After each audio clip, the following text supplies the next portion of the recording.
Football world, football lads world, football hooligan world, football casuals world. Once again, coming at you, their boy Diablo. Ooh, Miami Casual. Diablo TV, like and subscribe, do the things you're supposed to do. And I'm gonna return to one of the heavyweights in this game of all time, of any nation. From the birthplace of it all, England, you see. None other than Tottenham, the Tottenham Yids, Yiddos, Yid Army, Tottenham Hotspurs FC, the Tottenham Hooligans. So, I've done a video on Tottenham Yids years ago by now, before I moved to England and everything like that.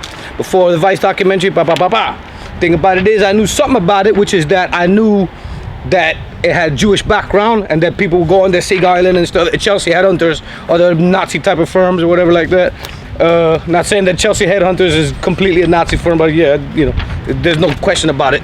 So the Tottenham was a Jewish area, and they would go in there calling them Yids and Sea Island, and they're like, and it took it up. They took up the name, and they would start representing for Yids like that, representing for Jews. And I'm part Jewish. I have Jewish background, both Sephardic and Ashkenazi. You feel me? So I immediately identified with that element of it. Now the area has changed; it's no longer necessarily a primarily Jewish area. From what I see, it's a lot of black and mixed, and then I vibe with that. You know what I mean? It ain't about race for me with football, but I'm obviously vibe in a place I'm non-white, and in England it's more obvious than it is here in America. So the thing about it is, Tottenham, I naturally would get on at the big four London firms. You know what I'm talking about? West Ham, ICF, Millwall, in the past, F Troop, treatment, and then the modern time, but Bushwhackers and so on. Now Berserkers, right? Chelsea Headhunters. You know what I mean? Then you at Tottenham, and then the thing about it is, one of the top firms in England and worldwide. They go Europe, they go wherever, and you hear like they're the top 3 firms in England perpetually, something like that. So the thing about it is, last time I was in England, I went to Bermondsey. I stayed in Chelsea area. I didn't go to Tottenham because when I want to go there the right way, and I met a lot of Tottenham lads online.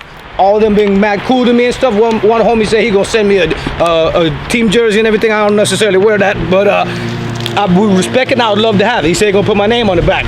So Tottenham Hotspur. Interesting. So I know about a firm, the Yids, a man like Dante Hawkins. So some people say, oh, you're a hooligan fan. Hey, I don't mind to admit that I admire these guys from afar. These are the people I've been looking at, you know what I mean, to craft my style. But yeah, the famous hooligans with Cass Pennant, you know what I mean. You go Baz, you go on down here, Jason Mariner, you know what I mean. So Doug Naylor, you know, for Brennan Kelly from Plymouth, from TCE. That's who I respect the most because I'm with Plymouth. You feel me? But man, Dante Hawkins, I watched the video, watched him talk. You feel me? And I got respect for that man. So some information before I go.